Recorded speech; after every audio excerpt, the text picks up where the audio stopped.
Today I'm going to be making a slightly different sort of video.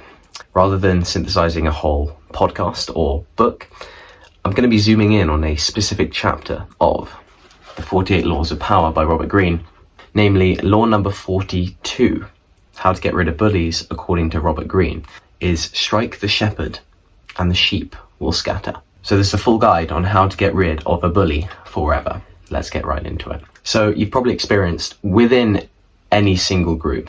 At school, we like to split into lots of little groups. Within any one group, there's always that one individual that you just don't get along with, that you just really dislike, just want to just slap him or her and just, gets in your head.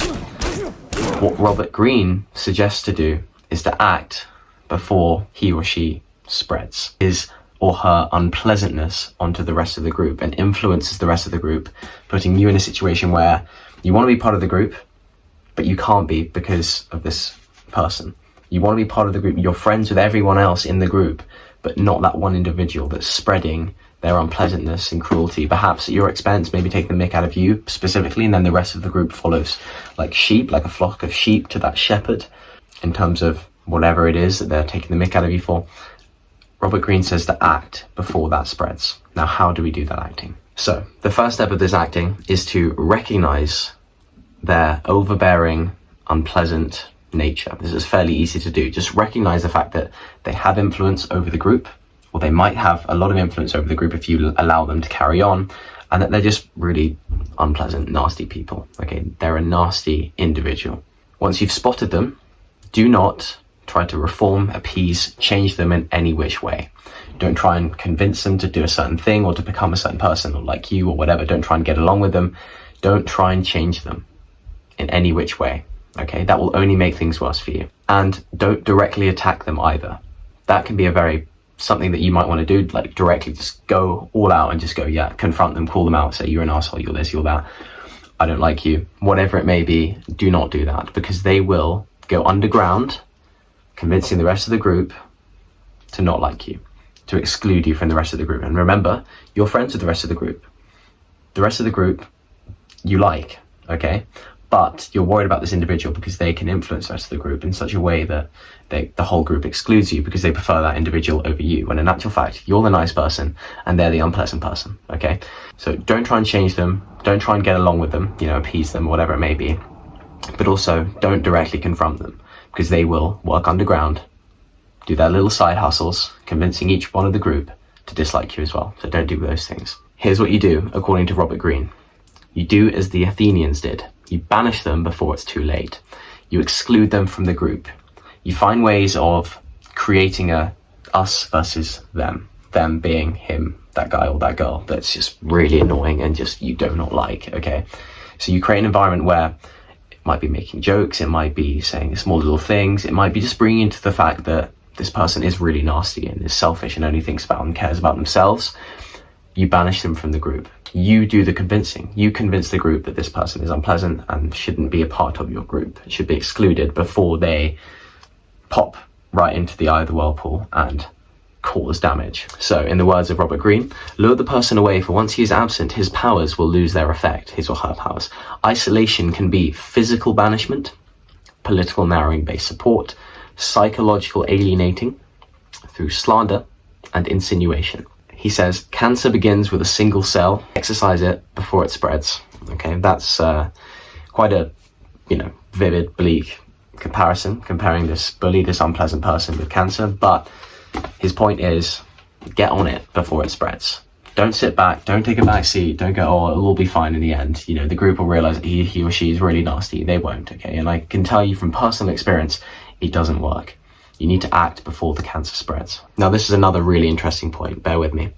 Stirrers thrive by hiding in a group, disguising their actions through others. So what you need to do is render those actions invisible, and they will lose their power to upset or to have any sort of influence. So bullies, unpleasant people within a group, will like to act through other people. So they're always, you might have noticed, they're always making jokes at other people's expense. They're always acting through them in a way.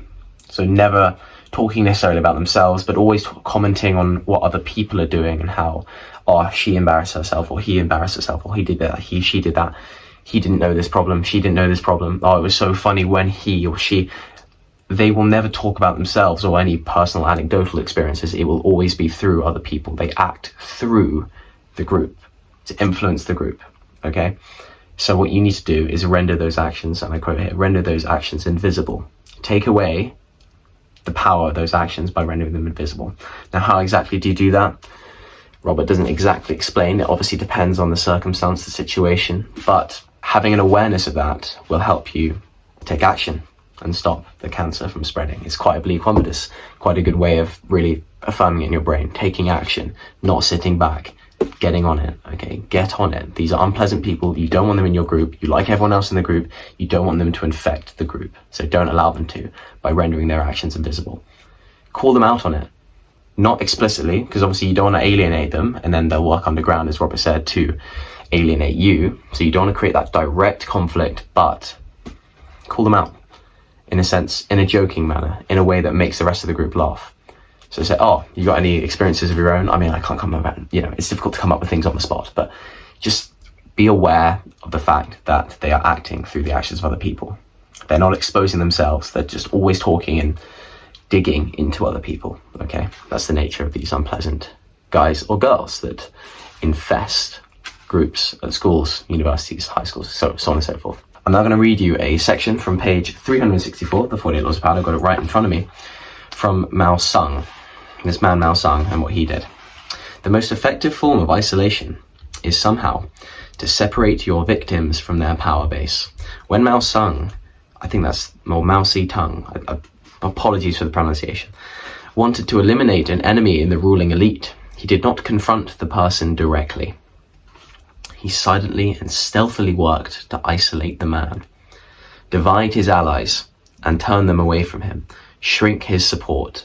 Soon the man would vanish on his own.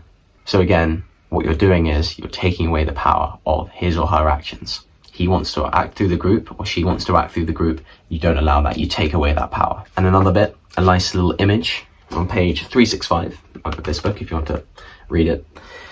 A flock of fatted sheep is the image.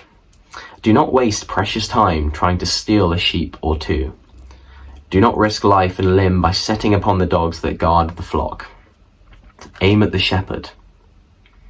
Lure him away, and the dogs will follow. Strike him down, and the flock will scatter. You can pick them off one by one. Another bit. If you draw a bow, draw the strongest. If you use an arrow, use the longest. To shoot a rider, first shoot his horse. To catch a gang of bandits, first capture its leader. Just as a country has its border, so the killing of men has its limits. If the enemy's attack can be stopped with a bow to the head, why have any more dead and wounded than necessary? From the Chinese poet Tu Fu, Tang Dynasty, 8th century. So once again, reaffirming the point that you, number one, want to take action, and number two, you want to strike the horse that the bully is riding on by taking away the power of his or her actions, being aware of the fact that he acts through other people and will infect a group, like, as Robert Greene says, cancer, which might be a bit extreme if you want, but it's true. It's very true, and I can tell you it's true from my own personal experience, and so it's something that I wanted to share with you with this video because I think it's a very important message. But bullying is very prevalent in schools in particular. It seems to settle down a little bit at university, but still groups do form and people do form cliques still. Fortunately, it's the way of the world, the way of life. But just be aware of these people, these individuals that act through other people, never talk about themselves, always lay problems, issues, embarrassing moments, everything onto other people, make fun of them at their expense, but the rest of the group laughs because it's like, okay, if I don't laugh, then I'm weird, I'm going to be excluded, I'm going to be an outcast. You need to take away that power, the power of their actions, because if they can't act through other people, if they can't express themselves and sort of, lightheartedly take the mick, the banter, if you can take away that power from them, then they'll leave. They'll back off. They won't know what to do. Don't take it from me, take it from the man himself, Robert Greene. I hope this video helped. I'll catch you in the next one.